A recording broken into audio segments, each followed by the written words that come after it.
Good evening, brothers and sisters, and welcome to the Monday night edition of the People Show on intellectualradio.com, iHeartRadio, Facebook, YouTube, and Instagram. Our apologies again. There are still some technical glitches that they're having in the area with our with our web host, but we are here, and we're going to get right into it. So I hope that you all had a great weekend, and that you are going to be with us um, and this night. Please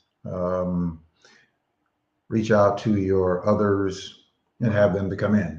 Tonight, um, I am going to be doing some um, just reviewing where we are now, and the difference between the Democratic Party and the Republican Party, and there is a huge difference. Um, I'm really um, not sure how that we're going to do it, but at some point, hopefully, that we will be able to bridge what I see happening. I know that there are some people who are angry, some people who are frustrated about many things in terms of our communities and things that our communities are lacking and should be doing better with. I understand all of those frustrations, but we should not allow for our frustrations to impede resolving problems for the future of our communities. If we are really serious about doing that, calling names and putting out misinformation because one is frustrated is not going to solve problems. And if that is your only thing that you are going to do, to call names um, uh, and to uh, be cynical about the issues rather than getting engaged and solving the problems and working and challenging those people who we have entrusted into public spaces and public offices to address those concerns. We have the wherewithal here in Chicago and Cook County and in the state of Illinois um, to have significant strength from a citizen point of view as Black people that in many other places around the country they do not. But we are working counterproductive to ourselves in some of the things that we're doing, which is being is supporting those who would not have us or who would not be supportive of our communities having equity and having great educational infrastructures and having great opportunities to jobs and businesses and business growth and development loans and all of those resources that are available that comes through our tax base that many people are benefiting from, um, that we waste a lot of time calling names and putting out information or misinformation that's not factual. And so I was online this week, and on this weekend, and I took a little time to put forth factual responses to some of the accusations that were being made by some of the people who were online that were stating things that were not factually true. Because I believe that these mediums that we have available to us, those of us who really care about our communities and the conditions of our communities and the plight of our communities, should use whatever avenues that we have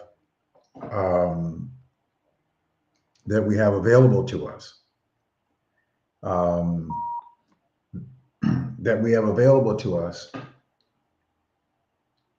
to make sure that we are putting out the best possible information, or looking to get the best possible information, so that we could work to solving the very problems that you are frustrated with and frustrated about. So I'm not suggesting that you don't. There was one person who we put information out and he said, well, no, we're still going to vote red. And I said, good, because that is your right. And that is the very fundamental thing that the Democratic Party and the Democratic side wants to protect.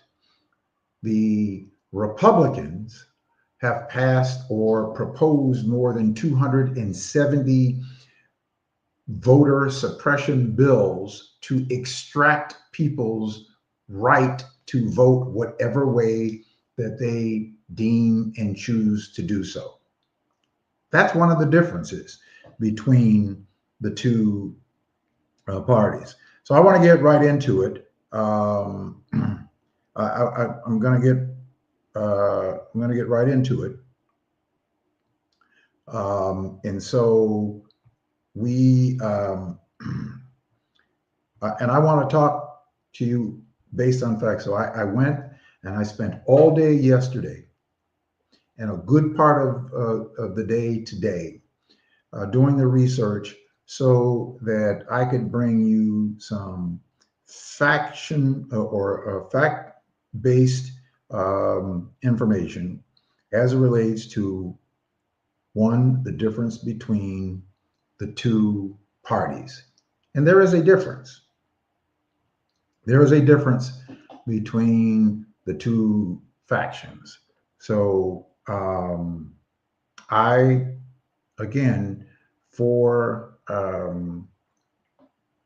one, know that it's important to me, and I know that it's important to a lot of other people, for us to get the information. And in order for us to try to resolve problems, or at least participate in advocating for resolutions to problems, we need to have the information. Now, you can choose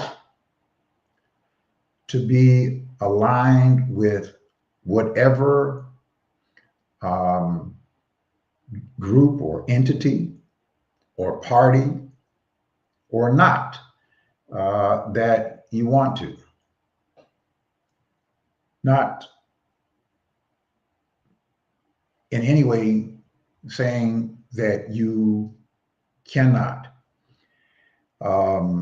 But there are people who obviously have convinced people that the Democratic Party is not the party, or that somehow going to Republicans is going to be better for our communities. And I'm telling you, factually, that is not correct. There are people who would say, well, we used to be Republicans. The Republican Party of the day is not the Republican Party that we were once affiliated with. The Democratic Party of the day was not the party that it was in the 1800s. There was an alignment shift, and there was a great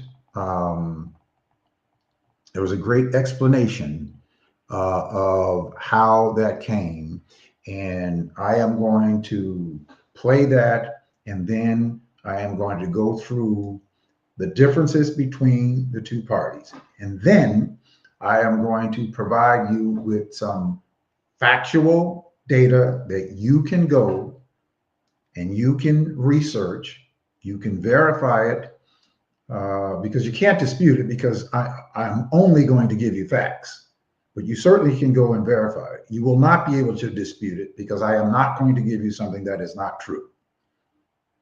I'm only going to give you the facts.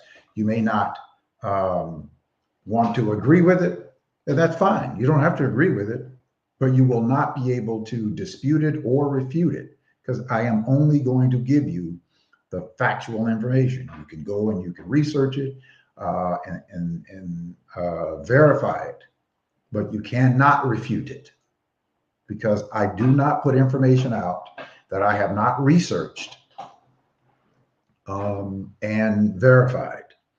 It is no different than verifying a story.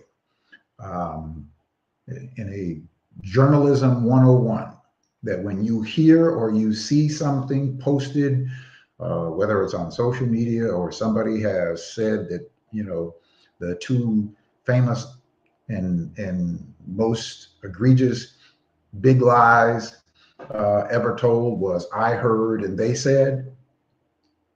If you cannot verify that with 3 independent outlets, news outlets, if you cannot verify it with 3 of them, it did not happen. 99.9% of the time, it did not happen. Journalism rule 101. Okay, so it could save you from going off into the wrong direction and spewing information that is not correct, and then help you to, you know, make more informed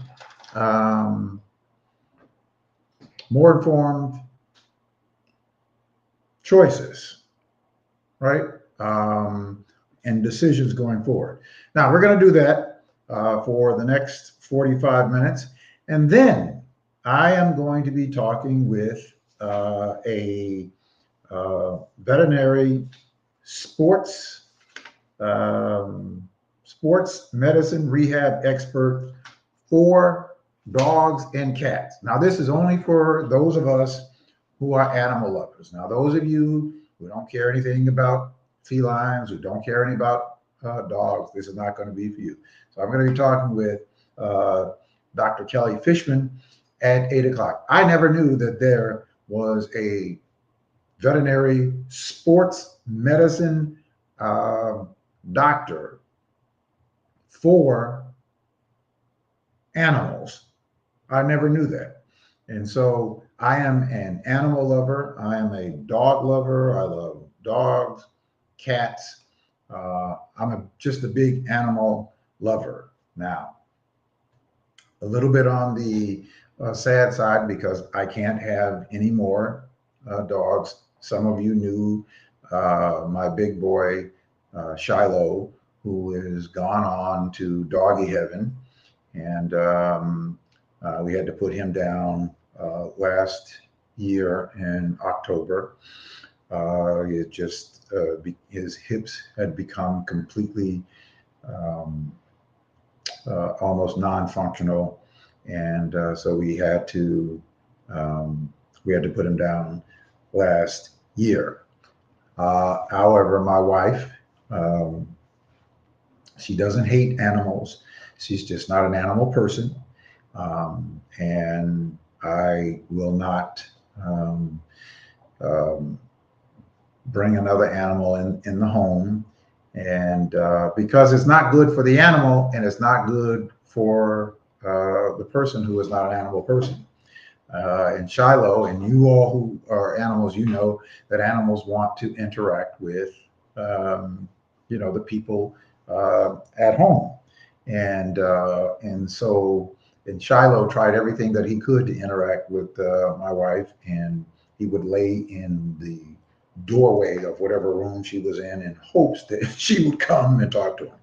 But we're going to be talking with an animal expert at 8 o'clock, and she's going to be answering some questions and giving some tips on how we can recognize changes in their physicality and things that you could do to help your dog along. So we're going to be talking about that much lighter subject, but for many of us, those of us who are passionate about animals, know that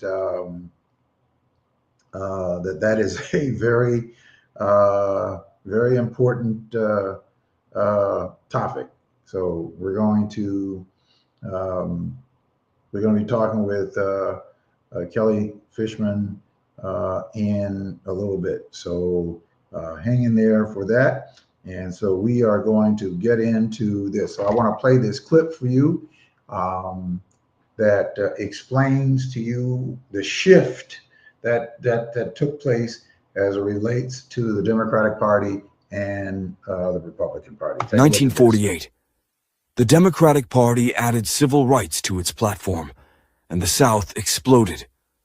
A group of white Southern Democrats walked out of the National Convention in protest. Why? Because they refused to support a party that backed desegregation, anti-lynching laws, and voting rights for Black Americans. They called themselves the Dixiecrats, but their real name was the state's Rights Democratic Party. Translation: we want the right to oppress Black people without federal interference. Led by South Carolina Governor Strom Thurmond, they built a platform based entirely on protecting Jim Crow segregation. They weren't fringe. They won 4 states in the presidential election. 4 entire states chose racism over democracy. And after their loss, many didn't disappear. They slowly bled back into national politics as Republicans. By 1964, almost every Southern Dixiecrat had switched over to the Republican Party, shaping the Southern strategy, voter suppression, and anti-civil rights policy for decades. Since then, no Democratic president has won the majority of the white votes in any of these Southern states since 1964. This wasn't a protest, it was a political temper tantrum to preserve white supremacy. And too many of their values still echo in policies today. The Dixiecrats didn't die. They just switched parties, changed tactics, and changed language. So ask yourself, how much of their playbook is still being used today? Like, share, and comment if you have ever heard of the Dixiecrats and how they switched sides to the Republican Party. So that's give you just a little bit of a brief brevity of how that took place, right? And there were some names there that you recognize. So let's get into what the research shows. All right. So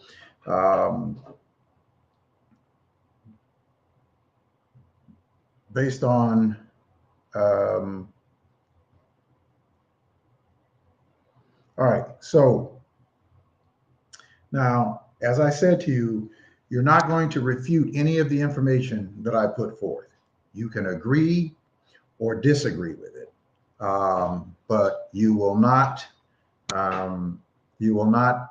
be able to refute the information. You will only be able to verify it, because I'm giving you the information based on the clear facts. My producer and myself went through all of the information and are bringing it for you. So all of this is very factual based explanation that gives you the differences between the two parties. And then what I want to do is I am going to go through the last administration, the Biden-Harris administration, on its economic policies that it actually passed that would have exponentially impacted Black communities all across the country for decades to come. Many of those policies are being rolled back by this administration, which some people from our community are supporting. So I'm going to go through Joe Biden and Kamala Harris's Investing in America policies that were passed in the 4 years. There was the most extraordinary policies passed out of any administration in our lifetime, more so, and they got good policies passed, more than the Clinton administration, more than Barack Obama's administration, that was done under the Biden-Harris administration that would have impacted the African American community in the most positive way. And so I'm going to be going through those with you, the receipts of those, not the conjecture, but the receipts of those, so that you know what the difference is between the Democratic Party and the Republican Party. So number one, so what are the core differences between the Democratic Party and the Republican Party? The Democratic Party generally supports more active governmental role in addressing the social and economic inequalities. The social with respect to our educational and public education and having access to that, and to the public commons and that sort of thing, and making sure that we're doing all that we can to keep communities safe, to make sure that the poor are taken care of, and there are programs for people with mental challenges and those types of things. Democratic Party is the party who is strongly advocating for voting right protections, civil rights, affirmative action, and expanded access to education and healthcare, with an emphasis policies aimed at racial equity and anti-discrimination. Now, these are policies over the past 70 years that Democrats have been fighting for and have been able to get policies passed. They talk about and have fought for certainly a more diverse coalition of making sure that in our government, in our governmental spaces, and what our resources is, that there is more equitable participation from every group, and certainly making sure that in the largest employment of African American people is in the federal government. What has happened? We've seen in the last year, the first year of this administration, more than 300,000 Black people, largely the majority of them women, have been terminated from their federal jobs. So working to having certainly a more diverse participation of coalition, especially amongst Blacks and Hispanic and other minorities. You do not see that within the Republican Party. You have to ask yourself the question, why is the Republican Party made up the way that it is? The Republican Party tends to favor what they call smaller government. Now, these are just what they say their core values are. But if you look at the Bush administration, the Reagan administration, Bush II administration, and this current administration, and ask yourself the question, look at what they have added to the deficit. This administration in its first term added more than $8.5 trillion to the federal deficit, more than any other president in our lifetime, and looking to explode that now, and have given very, very wealthy people who didn't need it a tax cut, and then expanded that by giving them another tax cut during this term. So they say that they favor smaller government, lower taxes, which is lower taxes for the ultra wealthy a free market solution. This basically means to pull yourself up by your own bootstraps. Well, that's not quite how they operated, because if people don't have boots, how can you pull yourself up by your bootstrap? If you don't have a helping foundation, how can you do it? They like to prioritize individual responsibility over, having equitable programs where people can participate in the government. Now, they call it individual responsibilities, but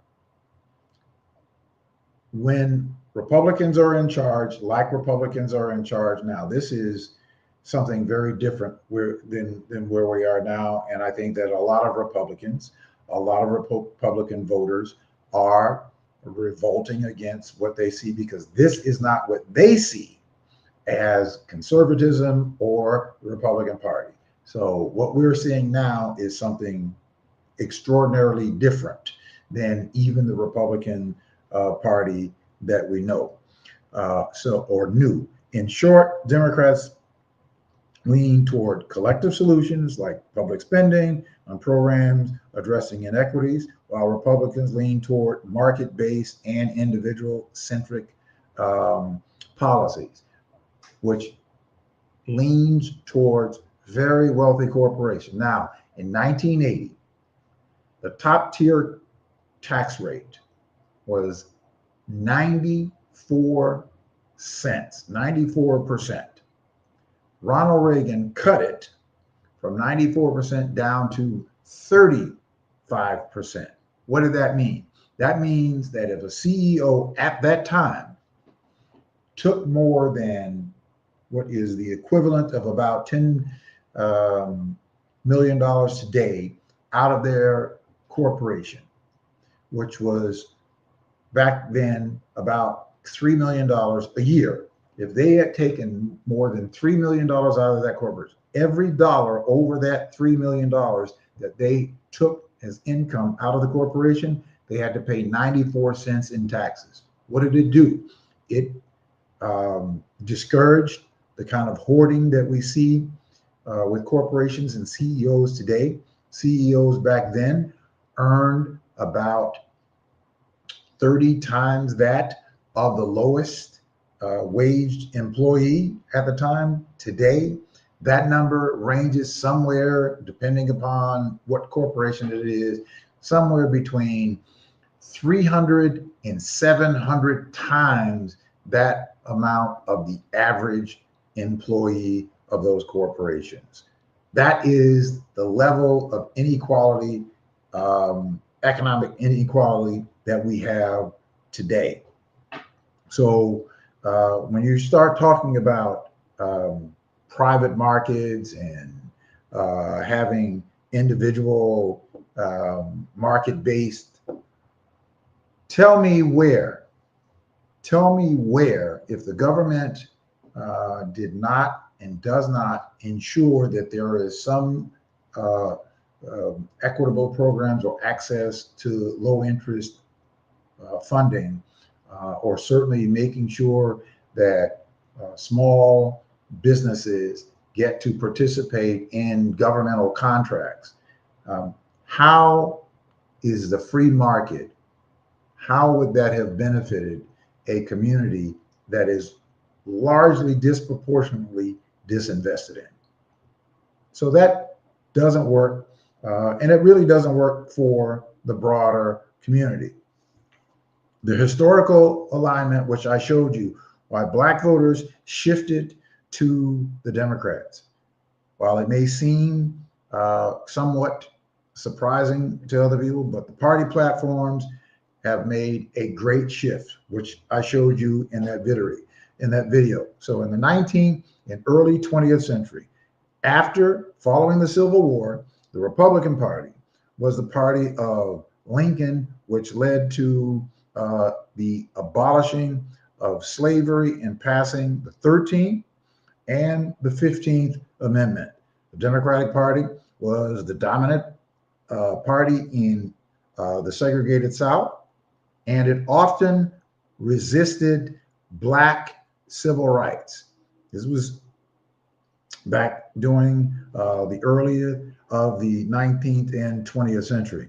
The Democratic Party was dominant in that area. In the mid 20th century, the shift from Democratic presidents like Harry Truman, which desegregated the military in 1948. Lyndon Baines Johnson, a Democrat, signed the Civil Rights Act of 1964 and the Voting Rights Act of 1965, which dismantled segregation and protected Black voting rights. As we now know that the Supreme Court has basically gutted the Civil Rights Act or the Voting Rights Act of 1965, and it's considering with Clarence Thomas and Samuel Alito that they want to completely do away with the Voting Rights Act. So those landmark laws, which help Blacks exercise their rights to push many Black voters towards the Democratic Party, which resulted in the realignment after the Civil Rights Act passed. Many of the white Southerners voters left the Democratic Party and eventually aligned with the Republican Party. That realignment, often referred to by historians, this information came from the Pew Research. So the Democratic Party today is not the same party as it was in the early 1800s. The ideologies and the coalitions had a dramatic shift in terms of policy and programs. Now, the policy actions, which help to link to Black opportunities, where there were far more opportunities delivered, and you can talk about the economic and the social outcomes under Democratic leadership versus the Republican. Now, this is part of the research that we found that analysis over the last 40 years of studying these policies under Democratic presidents, Black family income rose significantly more than under Republican presidents. Black child poverty dropped significantly during Democratic administrations, while it didn't fall under Republican administrations. There were far more social outreach during Democratic administrations than there were in Republican administrations. Unemployment rates for Black Americans declined under Democratic leadership and rose under Republican leaderships. The differences aren't, some small areas. Again, this is information that I want for you, those of you, especially those of you who want to be able to have a conversation with people who might be of a different philosophy, and I call it those people who are frustrated with the Democratic Party. Now, as I said in the promo, the Democratic Party is not perfect. This is not to hail that the Democratic Party is perfect, but the Democratic Party is the party that has worked to ensure access for Black Americans, whether it be from education to economics. That has not happened under Republican administrations, whether it be locally or whether that be on the federal level. These are just the facts, and I, want to give them. You can go, and they have several. All of this information is verifiable information. So Democratic control is linked to strong economic improvements for Black Americans. Policies that priorities the Democrats emphasize. Democrats commonly fight for and advocate for voting rights, anti-discrimination, affirmative actions, expanded health care, as you see what is going now, reducing poverty and inequality, which there are many different programs that have come through Democratic representation and certainly Democratic advocacy that you do not see Republicans fighting for. Again, look at the makeup of the Republican Party. And if you call yourself aligned with quote unquote conservatism, listen, we all want to conserve, right? That's really what that means. We all want to conserve. However, there is a different application of that term within the Republican Party. Not what's going on now. What's going on now is extremism. I'm not even going to suggest that this is the Republican Party as we knew it. And I'm being even liberal there. So the research shows that when Democrats are in control, Black American policies, priorities are more likely to be enhanced compared to Republican control. Minority groups tend to have a higher policy win rates under Democratic Senate controls than under Republican Senate controls. What about Republican support for Black communities? Republicans have some strength in what was found and also cited by supporters, including emphasis on school choice. Now, school choice. School choice is where they want to go into a voucher system, meaning that they want to completely dismantle public education. Again, the big focus is on individual responsibility, reducing regulations, so that there's no oversight. Republicans don't want there to be oversight on business at all. They should say that it should have a self-governing free market, that the government should not be interfering with the free market. Well, you want to make sure that the food that you are eating and that the food that they are marketing is not food that is going to kill us.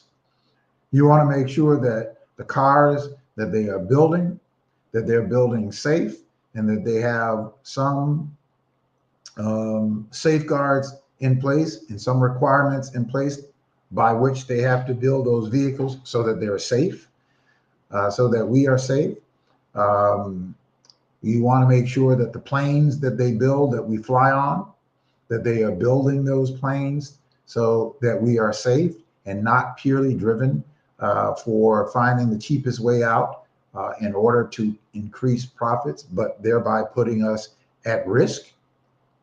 So every thing that we utilize and that we take part in, that we have some oversight. Now, a lot of that oversight is removed with Republicans. They just call it deregulation, but it's really about having proper oversight of businesses that are making goods and services and making sure that they're delivering a high quality good and services.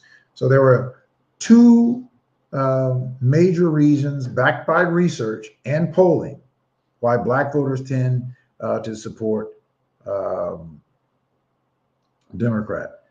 The impact of the civil rights legislation and the voting rights legislation, where Democrats played the leading role. Democratic policies prioritize and align more addressing the structural inequality and racial discrimination than Republican policies do.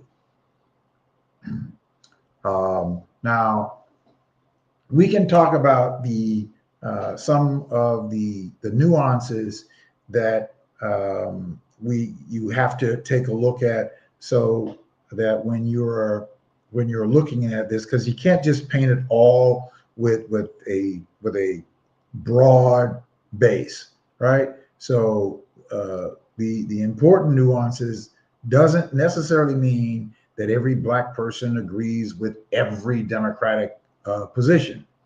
There are positions that some don't agree with. There are positions here locally that we don't agree with, that in Chicago, where we are, because Chicago is heavily governed by Democrats. There are policies here that many of us don't agree with. For instance, we, by a wide margin, more than 75 to 80% of the public does not agree with having photo enforcement of red light cameras and speed cameras. Yet, administration after daily introduced red light cameras. Rahm Emanuel introduced speed cameras. Lori Lightfoot put speed cameras on steroids. Brandon Johnson is expanding the speed camera program. We've done a 10-year analysis on red light cameras and speed cameras. They do nothing to impact public safety or traffic safety or deal with those who are the most reckless drivers on our streets. So those are policies that Democratic legislators and Democratic representatives pass that we don't agree with. Many of us don't agree with those policies. We consider it to be a bad policy that is in place purely to extract money from the public. And that is very, very true. It's very, very true. So let's go through some of the policies. Let's go through some of the policies that let's go through some of the policies that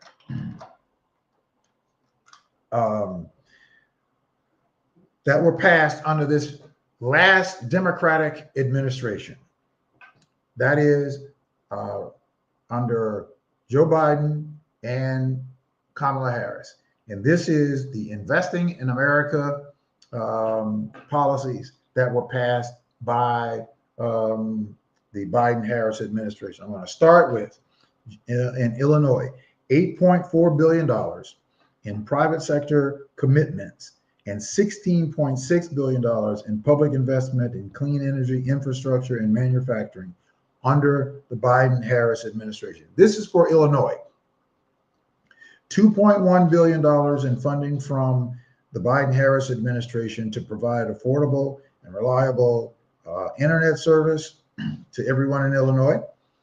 $11.1 billion in transportation investment for roads, bridges, public transportation, rails, ports, airports. Now, the federal government, our president proposes policies, get policies passed, meaning that they agree to fund states and they send the money to the states.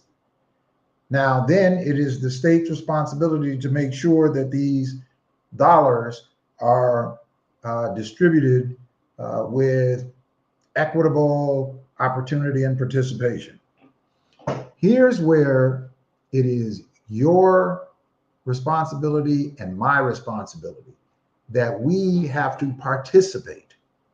We have to participate to ensure, from the governor to the General Assembly to our local city and county and our different villages, that our people, our community, is getting its equitable share. This is where we have the wherewithal, far more than we do on the federal level. But this is where we have the wherewithal to impact those decisions if we are working in a collective corporate manner. We have to come together and not allow for those minor differences that we may share or might not necessarily agree on, or we agree on but just have maybe different priorities. But if we brought our priorities together and we fought together for each other's priorities, guess what? We would have a better chance of making sure that our communities are getting what it wants. I don't know a Black person in our communities, whether we, say that we're Democrats or supporting Republicans, or whether you call yourself an independent, whatever that is, right? We're all independent. We're all independent because we make our independent decisions to support. I'm a Democrat, and I am proud to be a Democrat because I understand what has happened in the party that has created some of the opportunities that we have benefited for over the past 70 years. We have made our greatest gains over the past 70 years when we look at the track record. But let's continue on here as I want to go through these policies that were passed by the Biden-Harris administration, by a Democratic administration, that we will never see done for the equitable participation of Black communities under a Republican-led administration. It has never been done in our lifetime. In the Investing in America, $2.6 billion in the private sector commitments, 4.8% unemployment rates, dropped 455,000 jobs will be created would have been created under the Biden-Harris administration in Illinois. We're just talking about Illinois right now. $1 billion was announced for clean water across Illinois to improve the infrastructure, which included $337 million that was to replace the toxic lead pipes. The infrastructure of $15.7 billion, a bipartisan infrastructure law funding, which has been announced to Illinois for 488 projects,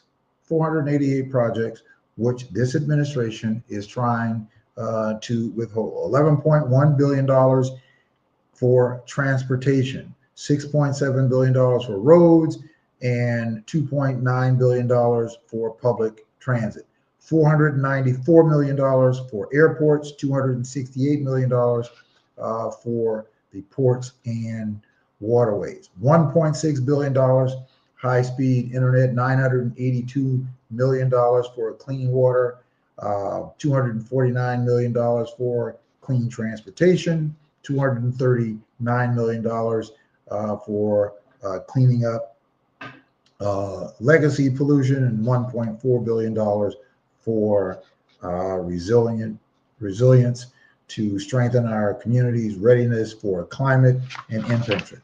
All of these policies were passed, and this money was to be sent to Illinois. This current administration is withholding a lot of these resources. Now, we're not sure if they're going to be able to completely unravel them. They certainly are chipping away at it.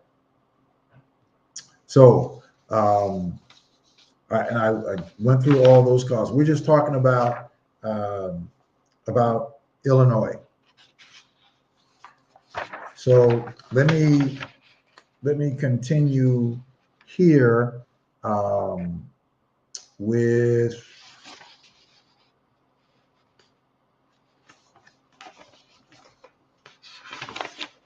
I want to make sure that I have, okay, yeah, okay. So this is the United States Treasury Department, which released a report on historically equitable economic recovery from the pandemic. And here is part of that report. And this was after the analysis was done back in October of 2023 during the Biden-Harris administration. The United States Department of Treasury released a report providing new evidence that the recovery from the economic harm of COVID-19 pandemic was the most equitable recovery in recent history.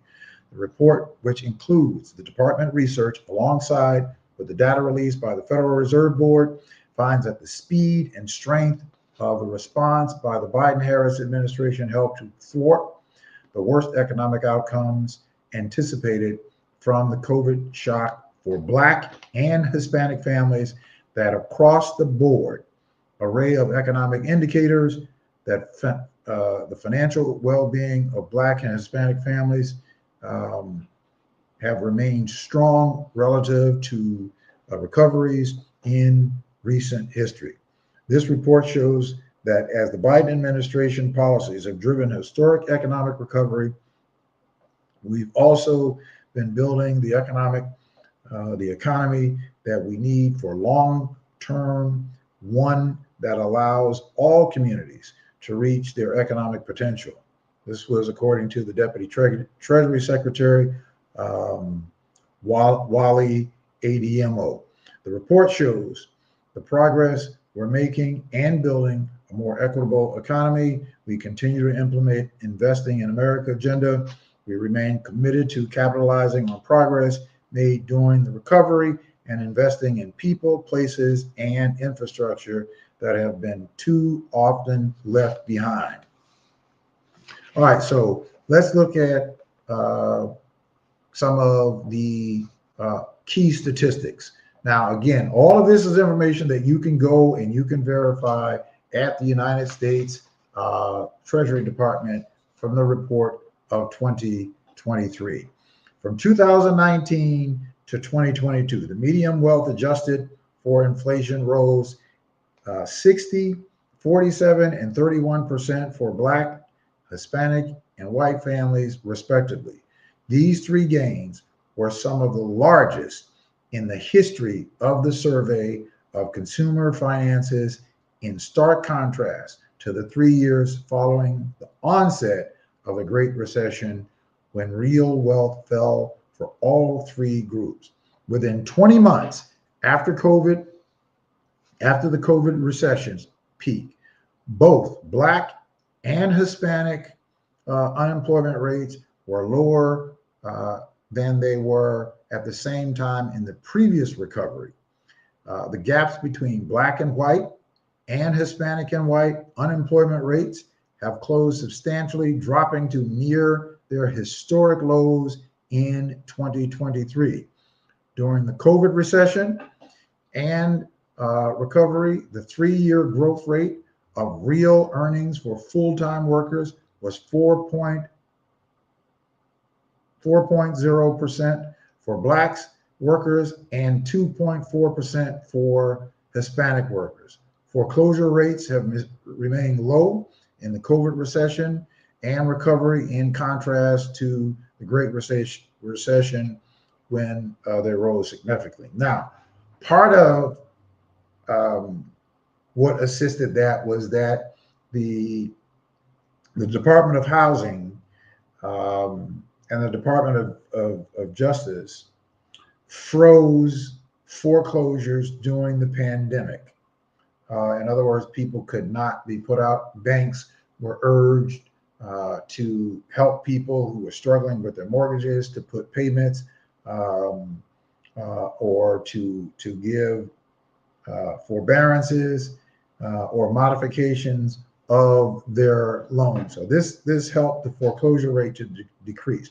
So between 2019 and 2022, Black, Hispanic, and white homeowners rates rose 2.9, 1.2, and 1.1 percentage points, respectively, which this occurred despite interest rates rising a little bit, which raised the cost of borrowing, which began in early 2022. In comparison, homeowner rates fell over the Great Recession and rose by less for Blacks and Hispanic households in the 2001 recession and recovery.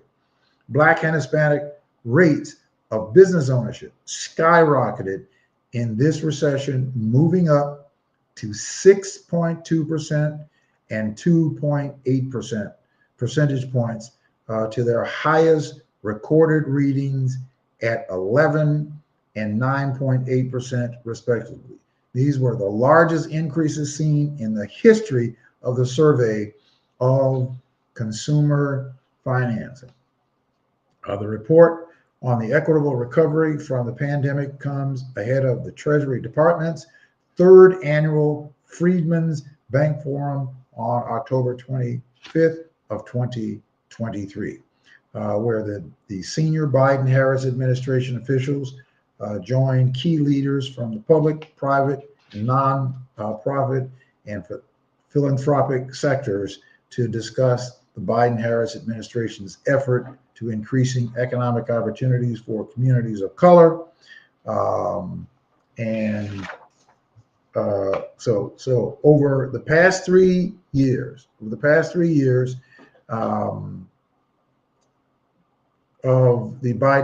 Biden-Harris administration, President Biden and Vice President Harris have leveraged the full force of federal government to advance racial justice and equity, and to ensure the promise of America for all communities, including Black communities across the country. With the support of these efforts, Black Americans are starting new businesses, creating jobs, buying homes, and taking advantage of increased educational opportunities at historic rates, contributing to a 60% increase in wealth compared to before the pandemic. And this boom in the wealth creation following the pandemic is helping to drive a historically equitable economy recovery, from promoting entrepreneurship to increasing access to homeownership and delivering the lowest Black unemployment rate, from proving it's possible to reduce child poverty to historic lows, to expanding access to quality, affordable health care, from advancing voting rights and police accountability, to ensuring equal access to high quality education with historic funding for historically Black colleges and universities. President Biden and Vice President Harris are committed to investing into the future of Black communities, growing economic opportunities for Black families and communities through the president's legislative victories, including the American Rescue Plan, the Bipartisan Infrastructure Law, the CHIPS and Science Act, and the Inflation Reduction Act, as well as the president's historical executive orders on racial equity.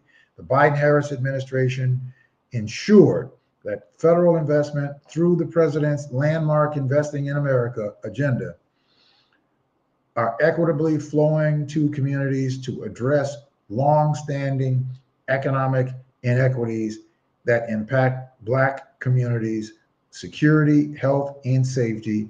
And this vision is already delivering significant results through the Biden-Harris administration. I'm going to get through a little bit of this before we invite our guest. Okay, so now again, this is all under Democratic leadership, and I want for you to compare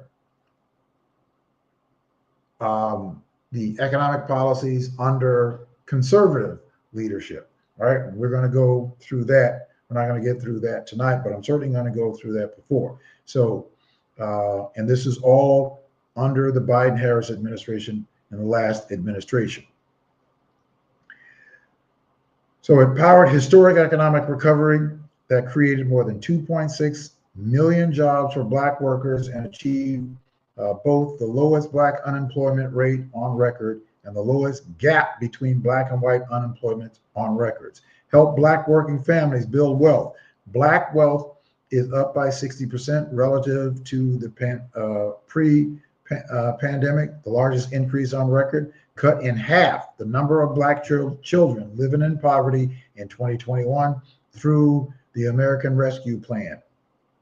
The child tax credit expansion. This expansion provided breathing room to families of over 9 million Black children. Began reversing decades of infrastructure disinvestment, including the $4 billion to reconnect communities that were previously cut off from economic opportunities by building needed transportation, infrastructure, and underserved communities, including Black communities. Connected an estimated 5.5 million Black households to affordable high-speed internet through the Affordable Connectivity Program, closing the digital divide for millions of Black families, helping Black-owned businesses grow and thrive. Since the president entered office, President Biden that is, a record 16 million new business applications have been filed, and the share of Black households owning a business has more than doubled, building on that momentum the Biden-Harris administration has. Now look, so you want to talk about the differences between the Republican Party and the Democratic Party. There are stark differences between the two parties. There is no such thing as having a perfect Democratic Party, and certainly no such thing as having a perfect Republican Party. But the point is that there are stark differences between the two. I am a registered Democrat, and I challenge the Democrats to do better. And I also encourage us all to do the same. Is that those who have expressed their frustration with the Democratic Party, it's certainly understandable, but it is no different than your automobile. If you have a car and your car starts to run a little rough, then what you do is you don't get rid of the entire car. What you do is you take the car to the shop and have the mechanics to take a look at it and see what it is that's wrong. And they find that there are some parts that are not working so well that's causing the entire car to run a little rough. And so what they do is they replace those parts that are causing the entire vehicle to run a little rough. And so when they replace those parts, guess what happens? The entire car runs a lot better. That is what we have to do in terms of the Democratic Party. We have to replace those parts that are not working so well so that it works better for the whole. Now, we're going to go through more of that because I want to give you more factual data that you can go and that you can verify as it relates to the Democratic Party. And I just went through some of that to explain to you why I am a Democrat and why I will continue to be a Democrat and why I will continue to challenge the Democratic Party to do more and to do better. All right, we're going to take a little bit of shift here on a equally important but a little lighter subject. And as I told you all that I am an animal lover, and unfortunately, because my wife is not an animal lover, she's not an animal hater, but she's not an animal lover. And my big boy, Shiloh, had to be put to sleep last year because his hind legs, his hips had completely gone out. He was 10 years old, and I could not allow for him to suffer. But the deal was that I made the determination that I was not going to force another dog on my wife when I know that she is not so animal friendly. And as I said to you earlier, it's not fair for the animal because you have an animal in the household. That animal wants to engage with everybody in the household. And Shiloh tried everything to engage with my wife, and it just was not happening. So we are going to be talking with Dr. Kelly Fishman, who is a veterinary sports medicine rehab expert. I had never heard of such a thing.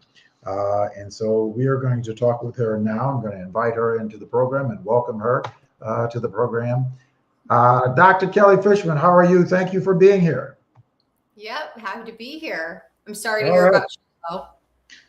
Yeah, that was my big boy. I adopted him in 2014. He was almost 3 years old because I was looking for a German Shepherd because that's what I have lived with all of my life. And so I did not want to go and buy a puppy with all the dogs that need to be adopted. And a friend of mine who is a dog trainer found Shiloh for me. So he was a big boy, one of the long breed German Shepherds. And so I had about 7 years with him because, they don't, unfortunately, they don't have long lives. Yeah, unfortunately they don't, but they always have such great hearts. I know that's kind of a cliche to say, but it is true. And those shepherds unfortunately have been bred and in a way to have certain genetic issues that sometimes makes them slow down when they get older and get weak and that sort of thing. So I'm sorry to hear that happen to you. Yeah. But it's kind of like what we sign up for because we know it's coming. So we try to make the best of it in the early years, which we did. So let's get into this. I want to get right into this because, as I said, I have grown up with animals all of my life. And I've never heard of a veterinary sports medicine rehab expert, which I think is a phenomenal thing. So tell me, when did that come about, and how did you happen to grow into that field of work? Yeah, so you probably haven't heard of us, and many people haven't heard of a rehab doctor.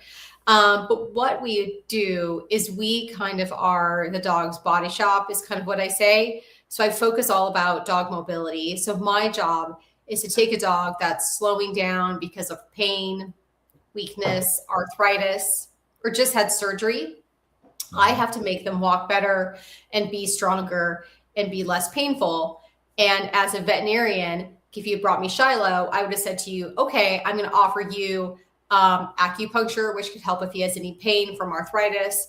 I could show you some massage techniques to do at home. And that sounds kind of crazy, but you can do massage on your dog and they actually really love it. It's a great way to bond with your animal, and you can massage your kitties too. But teach you massage. I would do acupuncture, cold laser, all kinds of great tools that we have to manage pain. And then you would think I'm even more crazy because I would try to teach you dog exercises like plank, sit-ups, push-ups, core work is really important for dogs too. I would teach you how to do a warm-up and a cool-down. And all of those things would be a way to help you work with Shiloh, or like for people to work with their dogs, to try to like maintain strength as they age, despite having arthritis, despite being a large breed dog, despite being even a smaller breed dog like a Frenchie that has back issues. So that's kind of what I do. And how I got into it, well, it was one of the only areas of the veterinary hospital where the dogs actually want to be. They're really happy to be in the rehab space. They're getting treats, they're getting love. They're doing exercises, they're being rewarded. Like, even though they're older or weak or in pain, they're very, very happy to be in our space. And that makes my job just the best job on the planet. Well, how did you get into animal medicine in the first place? You know, you go to school and that sort of thing. You may have had pets, I'm sure, growing up. But how does one decide that this is the area in terms of a career that you're going to go into? Yeah. It was a hard decision to make too, because, take on a considerable amount of student loans. You go to school for a long time. So I had to make sure that I really liked it. And it's a job that's really demanding. There's a lot of hard things about being a veterinarian. At the same time, a lot of really amazing things. But I decided to go be a vet, and I went to Ross University, which is actually in an island called St. Kitts in the Caribbean. And then I finished up at the University of Florida for 1 year, where I did an internship. So I did an additional study in acupuncture and doggy physical therapy, or rehabilitation is what we call it. And then I've been a vet since around 2004, practicing only this. So all I've ever done is working in the dog body shop. So what are the most common mobility or overuse injuries that you see in pets? Yeah, and this is especially, there seems to be a certain seasonality to dogs having injuries. So right now, winter, I see a lot of injuries. It's certainly true that injuries spike because dogs' muscles and joints get as stiff as ours do, and other things that you may not realize, but the barometric pressure changes really do affect dogs who have arthritis too. So they start to get really sore. And then I see all types of, paw injuries. I'm sorry, I'm not sure exactly where you're located, but are you in an area? Oh yeah. You have real snow. I have fake snow in Pennsylvania. Yeah. But they slip on ice, the salt bothers their paws, like just so many injuries like that I see in the winter. And I really do encourage people who do live in snowy environments, make sure that you're putting booties on your dog. Sometimes dogs are fine with it. Certain labs don't have any problems, and it tends to be our little small breed dogs that are most sensitive. They're shivering without their coat. So they need their warm winter weather wear. So definitely, I see more injuries now. Yeah. It took me, I bought some boot because, Shiloh had very long, big paws. Yeah. And so we found some booties. They even had little lights on them. We found some booties that he actually got used to working, because you're right, in snowy conditions where they have to put salt down and the pelts get between their paws, and you can tell it right away because they just are very irritating to them. One of the problems that I had with Shiloh was that he would not walk downstairs.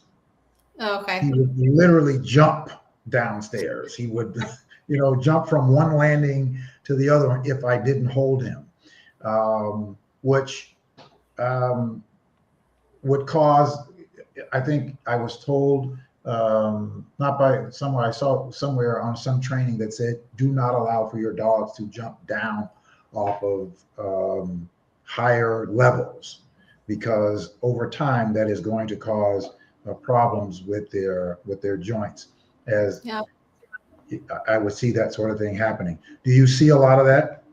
Yeah, and that's true. We certainly worry, think about it, but like a dog relative to their size, we see them jumping down. I see sometimes it'll be like a smaller dog, like an Aussie Shepherd, jumping out of a giant truck out of the back seat. And I'm like, gosh, their joints really can't take that. So certainly trying to limit the wear and tear that we put on our dogs' bodies is really good. So certainly I think bounding down I can just imagine him bounding down the steps, this giant long-haired shepherd. But that would be something I would want to limit too, because why do that? We're trying to do our best for them. And part of that is they don't know they're hurting their bodies or could potentially hurt themselves. So it's our job to be their advocate in a way and say, hey, slow down. take it easy. We don't want you to start to break down when you're an older dog. Like, we want to keep you around as long as possible. So certainly stopping that behavior, or jumping out of backs of cars, running on concrete. I'll sometimes see that too, where people will run with the dog and the dog will be on concrete.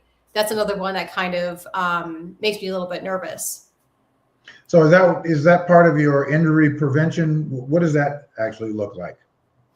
Yeah, that's a great question. I was watching this like train with an NFL linebacker. It just came on the TV yesterday, and it was this NFL player, and he was like, I do warm-ups, I do cool downs, I do like all my strength exercises. And like, I was like, wait, that's like the same as my dogs. Like, I have my patients do a warm up, I have them do a cool down.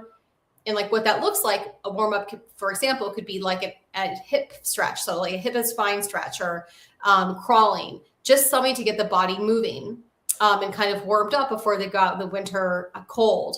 And then I would have my dogs do like plank for, like I said, and dog squats and push-ups, all the things I was talking about. Strength exercises that are targeted for like specific muscle groups, like the core, the back leg, and the front legs. So that's just a way to stay fit and have strong muscles. And strong muscles are good because they support the joints and it makes you more resilient. But then also like thinking about feeding your animal in a way to support the muscle. And it's the same thing the football players do. They take creatine, they take fortitropin, they take supplements, and they eat in a certain way that makes them healthy and makes them like optimum athletes. So when it comes to me and they say, well, what do I feed my dog to make them like not like an athlete, but to like make them have like optimum health for athletic performance? And I would say the same thing that football player probably heard too: high levels of high quality protein, healthy sources of fats, and then supplementing with things like fish oils and, creatine and fortitropin, like those same things we have in our dogs that we can give them to be strong and be healthy. Now, you were talking about teaching the dogs to do doggy push-ups and that sort of thing. So you're actually have to have a training component, basically, right? So yeah. a part of what you do is training the dogs, or training the dog owner to train the dog. Is that a part of what your practice is? Yeah, actually, I was saying earlier that sometimes I feel like I'm a bit of a dog trainer because I have to first show the human, how to do the exercise, how to train their dog, just like you trained it to sit and stay or lay down, how to train it to do the exercise, the push-up or the side step or the plank. And then what they have to do is they have to then take a few weeks to work on mastering that exercise. And what that means is, first of all, the dog and the human learn the exercise well enough to do it perfectly. And then they repeat the exercise over the next few weeks, getting better and better at it as their dog gets stronger. And then I come back in and I say, okay, great. Is my dog strong enough for the activity that they want, for example, or did they regain some of the muscle that they've lost from a surgery? And if they haven't, I say, all right, we got to make these harder. Like, we need to do different exercises to try to improve your dog and make them as good as possible. But yeah, it's a lot of behavior, and it actually is a lot of patience, because dogs have to really trust me to do what I do. Your regular vet can kind of come in, they could give a vaccine, or they can quickly listen to the heart, and they can be gone in 5 minutes. I have to spend hours with these dogs, training them to do exercises, doing massage, doing the acupuncture, and even the gentle chiropractic type of manipulation I do in their backs to make them feel better. The dogs really have to trust me.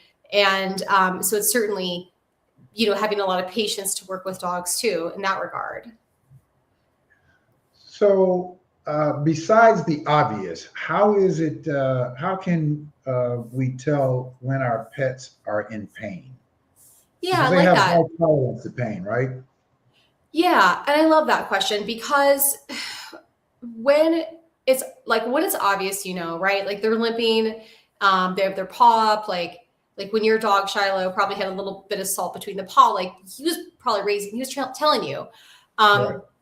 But like, how do you know if when he was getting older and he was starting to slow down, like what was going on? Was he painful? Was he weak? That kind of thing. And so what I would have like asked you, well, if you had contacted back before Shiloh had started to decline a little bit and wasn't actually able to walk, but you noticed he was doing some behavior things, but you couldn't really put your finger on it.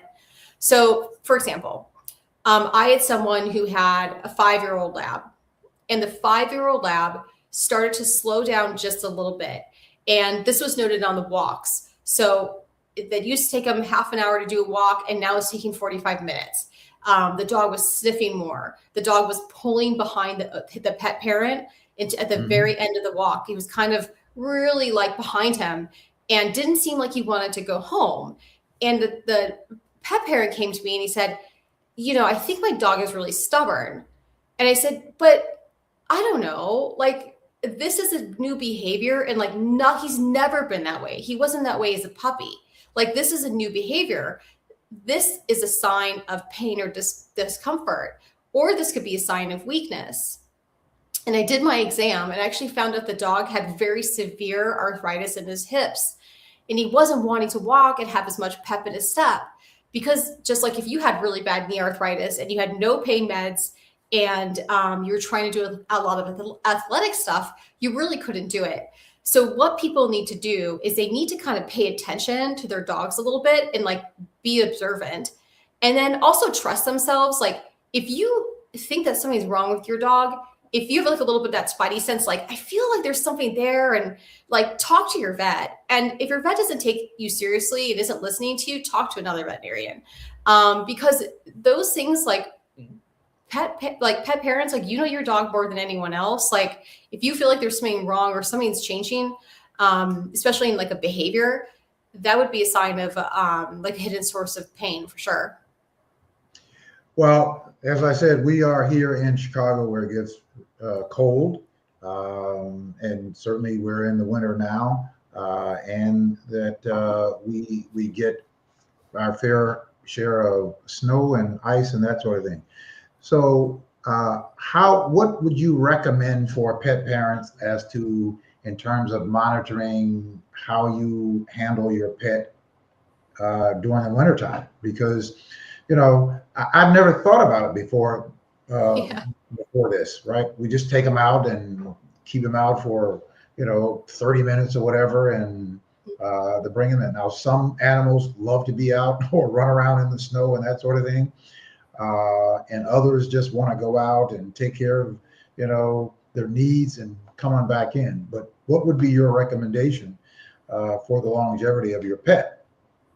Yeah, so it's a great thing to say, because most dogs are fine with the snow, some and just as equal number hate it. So but the common thing is that in general, I think that all dogs, even the ones that love snow and going outside in winter, they all kind of slow down a little bit during this time of year. They gain weight because they're not as active. So certainly cutting down on your food is a really good tip that I have, just so they're not accidentally gaining weight over the winter. And the other thing is they start to become weak as well, just because they're not moving, they're not using their muscles. So again, if you wanted to like Google, or I have it on my my social media, you can see some of the dog exercises I'm talking about. You don't need any equipment. You don't need, if your dog is healthy, you don't need any, you can look online for some of these exercises to do. You should do them. And the other thing is, like, don't forget that we have nutritional support to help you. So the supplement I've kind of brought up a few times, which is Fortitropin, and it's an active ingredient in something called Myos Pet. So that supplement has been proven to maintain muscle even during periods of inactivity. So I, in fact, take the human version because it's been proven also in people to help maintain muscle when you're aging and things like that. So don't forget that just like there are joint supplements that you could use to make your dog healthy, there are also muscle supplements to help prevent muscle loss as they age or a little bit inactive. So that's what I would say, like, keep them skinny, which is just really, really good for their health overall. and then keep them fit, and then, feed the muscles. All right, we're talking with veterinary sports medicine rehab expert and founder of the Strut Animal Mobility Specialists. Is that what that is? Yeah. Okay, and so you founded this clinic, is it? Yep, it's my little clinic. So it's just me and my assistant, Ashley. And I work outside Philadelphia area. And it's basically a clinic. I provide in-home physical therapy needs to dogs and cats. Okay. And I started my business right before the pandemic. So Yeah, because people spend a lot of time with their pets. yeah. So where can our audience get in contact with you, and they connect and learn more about you? So do you do this also virtually? Yeah, not so much anymore. I used to do more virtual sessions. I'm moving away from it a little bit, but I used to do virtual fitness sessions. But if anyone's ever interested in reaching out to me, my website is Strut. So at Happy Dog Struts, that's where the name came from. So strutanimal.com. I have blogs on there. Everything that I talked about today, from some of this exercise tips to my nutritional picks, are on my website. And then my social media, Facebook and Instagram at Strut Animal, are great ways to keep in touch with me as well. I have lots of exciting things happening this year, and I'm going to be trying to put up a lot of content. And then, I love, a very supportive person. So if anyone ever wants to reach out, please send me a message. I'm always happy to answer and provide the guidance that I can. Okay, fantastic. I want to thank you very much for coming on the program and giving me, certainly an animal lover, and some of our animal lovers that, of course, animal lovers certainly want to get more information about this. Like I said, I've never heard of it before, but I'm certainly going to be paying more attention to what you do, and I'll be able to pass this along to some of my other friends who have animals, as I won't be able to have one. I've tried everything that I could to try to get my wife to be more animal friendly, but you either love animals or you don't, right? There's no in between. All right, Dr. Kelly Fishman, thank you very much for coming on the program. Thanks, Mark. Have a great night. All right, take care. All right, folks. Listen, if you certainly want to, those of you who have animals, I know that is, go to her Instagram page at Strut Animal. Her Facebook page at Strut Animal there, and you can get more information from her there. I'm going to check her out and pass some of that information on, because I have several friends that have animals and got new dogs, and I don't. All right, so I want to get back to this discussion that I was having with you about things that are actually being done by the Democratic Party, because it is a fact. It is just a fact that we cannot point to a single piece of public policy that is proposed and passed by the Republican Party, whether that be on a local level or whether that be on a federal level, that is a beneficiary for our communities or the working class community at large. And I think that, again, we should not allow for your frustration to get in the way of actually working with the best avenue for us to address solutions to issues that are very serious of the day, like here in Chicago and in Cook County. There are issues that we are dealing with. We're dealing with that we have people who are identifying as people with the Democratic Party, like our Cook County State's Attorney, that has decided that they are going to eliminate oversight, and empowering police officers with the authority to arrest, detain, and charge people with felony gun charges without there being any type of review by the Cook County State's Attorney. It is dangerous, and we are in a city and we are in a state that has the highest number of wrongful convictions in the country, more than any other state. Here in Chicago, that we have the highest number of convictions, and that means that we have the highest number of made up or bad investigations by police and supported by the state's attorney. So evidence that was provided to the state's attorney, that was made up evidence or made up testimony that put 574 people in prison for crimes that they had nothing to do with. And we have a Cook County State's Attorney who ran as a Democrat, who I have a serious problem with, and we should all have a serious problem with that decision, because she made that decision in a vacuum. She made that decision and she only spoke to the superintendent of police, who is a black man that would support this. Now, so what has happened? They started this pilot program in predominantly black communities in Englewood and in Roseland at the 7th district and the 5th district. And now she has expanded it citywide, which we know what that really means. You've expanded it citywide, but it's only going to focus on black communities on the south and west sides of Chicago.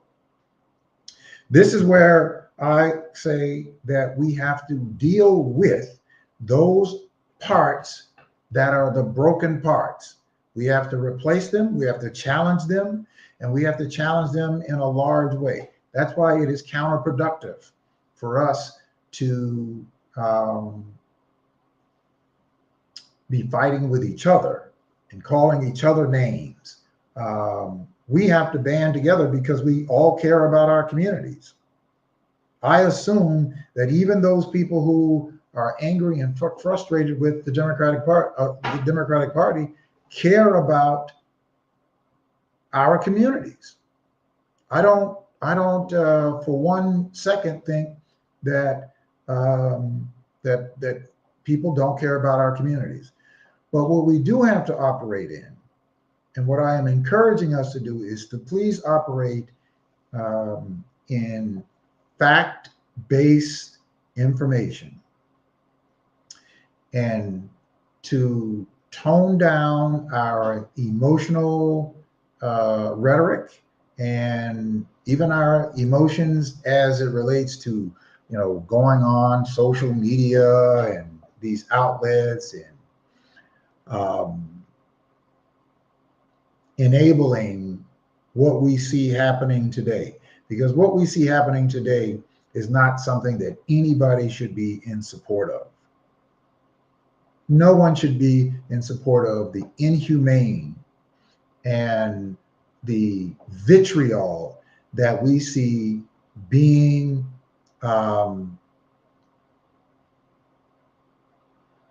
exacted by this current administration. Period. This is not the way that people that we have entrusted with the positions to guide and to be an example in our communities to do. That's not what the majority of us are expecting. So it is important. It's important for us to hold people accountable It's also important for us to support those who are working to bring about the kinds of solutions and resources for to and for our communities, to strengthen our communities in every sector, from education to economic. Now, we have the wherewithal to do it. Just think about these numbers. We can literally take and force the people who are in political position, Democrats and Republicans. If we were to really use our numbers that we have available. Now, let me give you current numbers in Chicago of registered African-American voters, 660,000 registered African-American voters. There are 180,000 teenagers that are eligible to now register to vote, that will be 18 by the time of the next election, by the midterms. 180,000. That's just in Chicago. In the suburbs of Cook County, there are more than 700,000 registered Black voters. In the surrounding areas, that means that we are close to 1.5 million registered Black voters. That is more registered voters than any other ethnic group within the region of Chicago and Cook County. Chicago and Cook County is the dominant decider of every major election, from the governor across the board to the mayor, to the Cook County Board President, to the legislature. We have those numbers. Now, we are not impacting those numbers in terms of, or using those numbers to impact public policy. And you say, well, how can we impact the public policies? There's not an election until March. The midterm election is not until November. Well, this is how we do this. Every person in a political office, wants to get back to that office. They do not want to lose that office. So what do we have, and how can we impact that?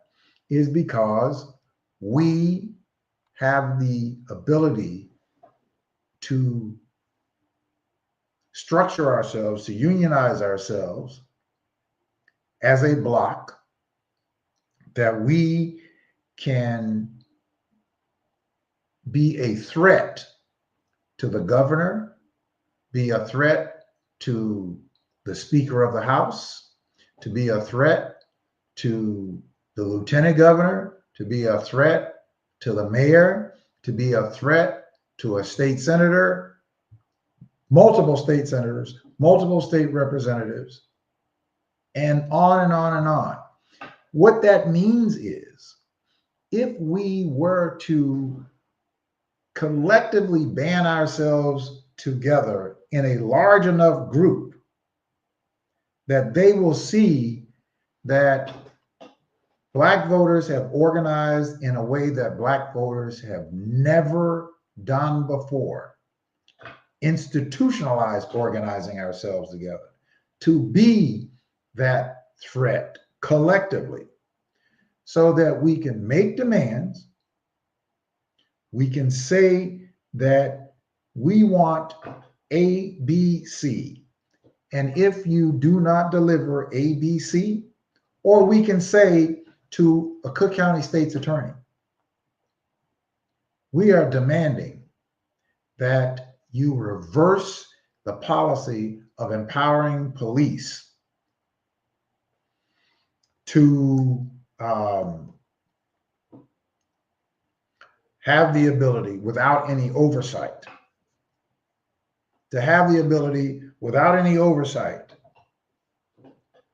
to charge Black men and women with felony gun charges, which we now know that more than 1/3 of those arrests and detainments have been thrown out by the bench, which means that they should never have been detained. They should never have been arrested. And now they have to go and they have to pay to get their names or to get the expungements off of their records, because they now have an arrest that is of public knowledge on their records when they should never have been detained in the first place. And the police got it wrong. We would have the power to do that. We would have the power to go to the Board of Review. I'm bringing you real examples of what we would have the power to do and why we should really refrain from attacking each other. I saw a clip on Facebook that encouraged me to be mindful of how I exchange with other Black voters and Black citizens and Black people, period. They were asking Don Cornelius, and some of you may have seen this clip because I reposted it on my social media page. And they were asking Don Cornelius because there was someone, don't know who that person was, but it was a Black person that was criticizing Soul Train and criticizing what Soul Train represented, which was certainly a mystery to me why anybody would be criticizing Soul Train, because I think it was one of the most American, clean, of kids dancing and we enjoying that entertainment, highlighting artists from our people all around the country. But Don Cornelius answered the question in such a way that he basically, and I'm paraphrasing, said that he does not like to engage in criticizing another Black person. And he said that he will just say that in their misguided view, which was a stark reminder to me. And I certainly would hope that all of us would really take that to heart, that we need to be critical of those people who are in position of public trust. And we should be challenging them to address solutions to issues that we are facing. And we should do that in a way that we don't need to attack each other. We should be about working together with each other. We might maybe disagree with how to get there, and we can work through those disagreements. But you can't work through those differences if you're not willing to talk to each other, if we're not willing to communicate with each other. If the only thing that you're willing to do is to, every time somebody says something, your counter has to be something negative, or throwing a stone or calling a name, which is counterproductive because it doesn't solve any problems. It doesn't even get us to the point to where we can come up with a strategy to address a problem and a strategy to a policy that we can convince people, public officials, public servants to address those issues. And those people are in positions passing public policy for someone's interest while we are busy out here calling each other names, fighting with each other, while they are divvying up all of the largesse and the spoils, and we are posturing ourselves by attacking each other. That is counterproductive, but it's productive for our opposition. It's productive for those people who are in those public offices that are making decisions that even some of us say we don't like. Even some of us who are fighting, each other say we don't like. And rather than us fighting each other and standing together and going to those people and say, hey, there's a new sheriff in town. There is a new strategy by the Black community. And we are going to flex our strength if you all are going to continue to govern in ways that are antithetical to what we want for our communities. We have now organized ourselves in a fashion that we can target and we can track and we can trace what any one of you all are doing. And what we can do is we can unelect you and we can hire somebody else. And by demonstrating that power, that we can target, unelect, and elect. See, we are missing a component. You hear me say that the mission is to build our own independent Black voting bloc so that we, as the people, can select, number one, the candidate, select the candidate, then we elect. The one thing that we do not have the power of doing, because we haven't put ourselves in the position to do it, is select. So someone else is selecting candidates. Someone else like Tony Pretwinkle, someone else like Governor Pritzker, someone else like Larry Rogers Jr., and go on down the line.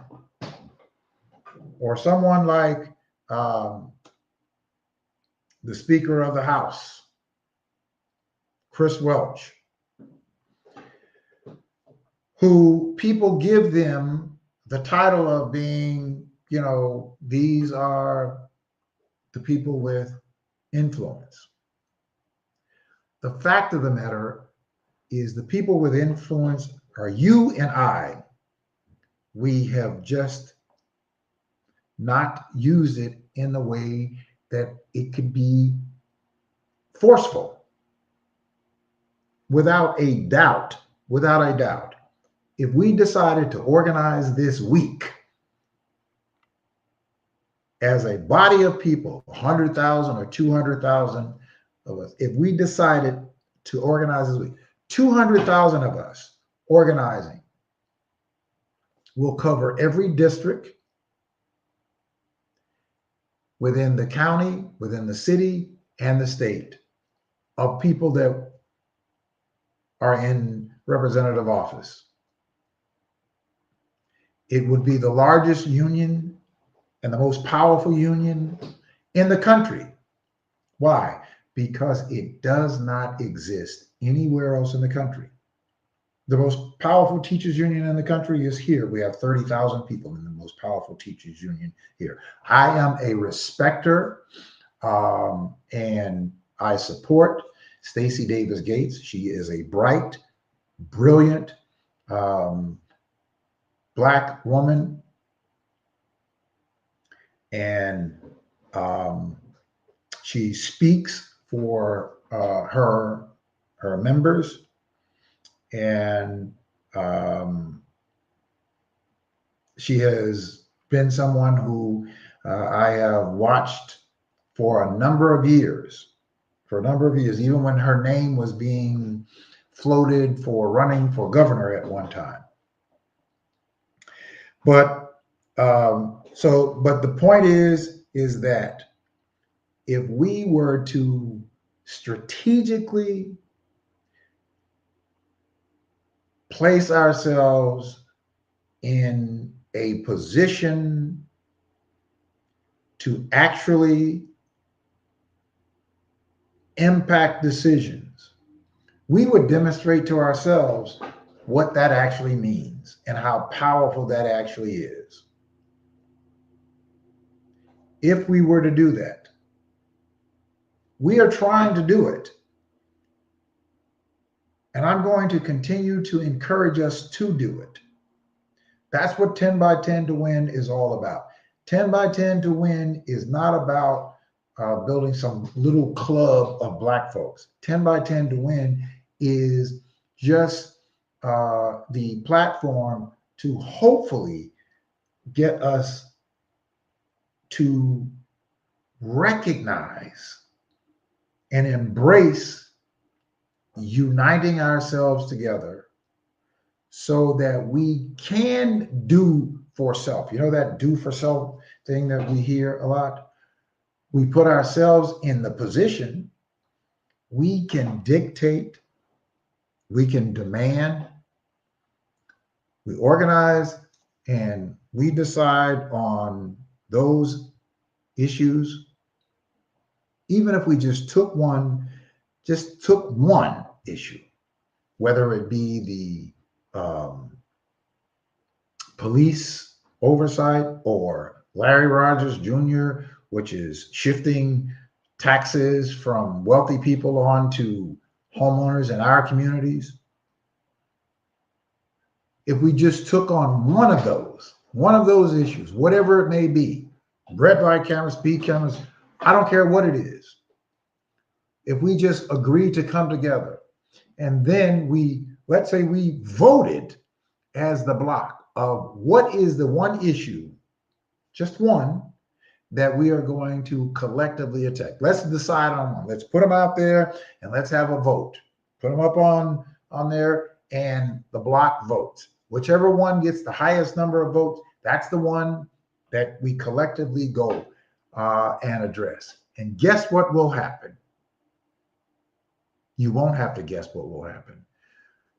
To see 200,000 Black people coalesce in this region, in this Midwest region of Chicago and Cook County, if 200,000 Black people coalesce to say that we are uniting and we are standing behind this, and if you all don't do this, if you all don't address this, we have organized ourselves in a way that we now can, because we now understand the numbers. We understand how the numbers work in our favor. We understand that we are a big deciding factor in every major election.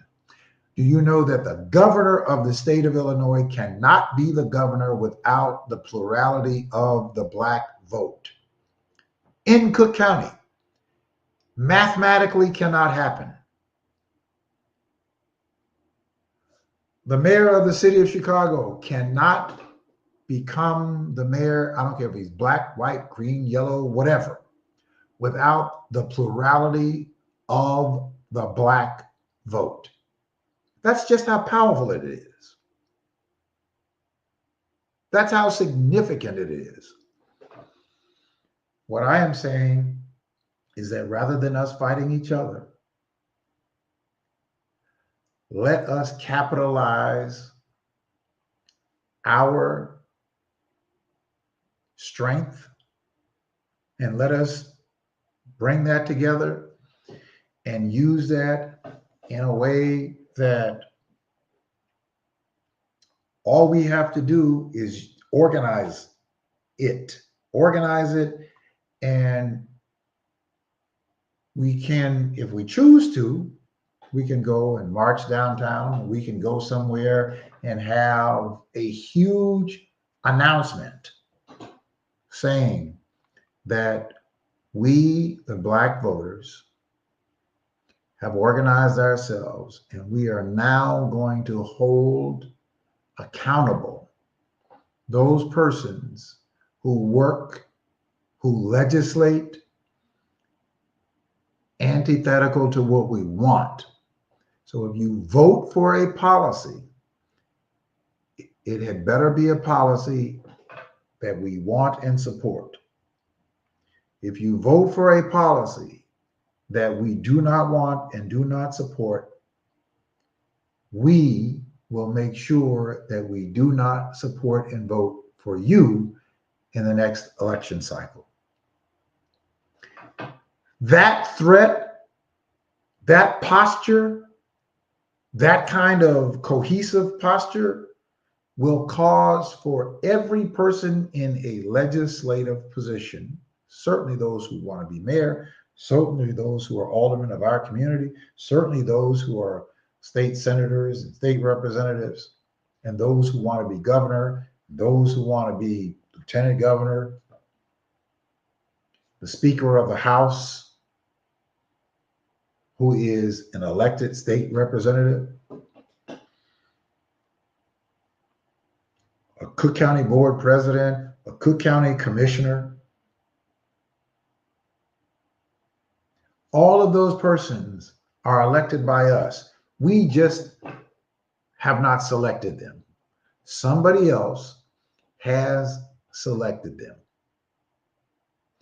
So I wanted to go through, and I did go through to you so that you can understand, one, why I am a Democrat. But I am not a Democrat that will not hold other Democrats accountable. But if we did that, on a much more united basis, on a much more collective basis, I can guarantee you that you will have a different appreciation for the strength that we have collectively and for the influence that we could put on people who are in public office to do what we want. We won't have to sit and fight each other and complain about people being gatekeepers, as there probably are, or that people who are in public office using those public office by giving people certain privileges or certain payoffs or certain grants in order to keep them loyal. But while the largest of the resources for our communities get avoided and neglected, we have the wherewithal to stop it. Yeah, we have the wherewithal to actually stop it based on the numbers that we have. If we were to bring 1/3 of those numbers together, if we were just to bring 1/3 of those numbers together, we would prove to ourselves and to the political apparatus that we have a new insight, we have a new vision as Black voters in Chicago and in Cook County. All right, that's going to do it for me for tonight. I'm going to be doing a special podcast with the former alderman, the retired alderman of the 5th Ward, Leslie Harrison, is going to be with me on Friday night Friday night at 7 o'clock, we're going to be doing another podcast talking about the difference between the two parties. Thank you all for listening to iHeartRadio on Intellectual Radio. See you all Friday for this special. Good night.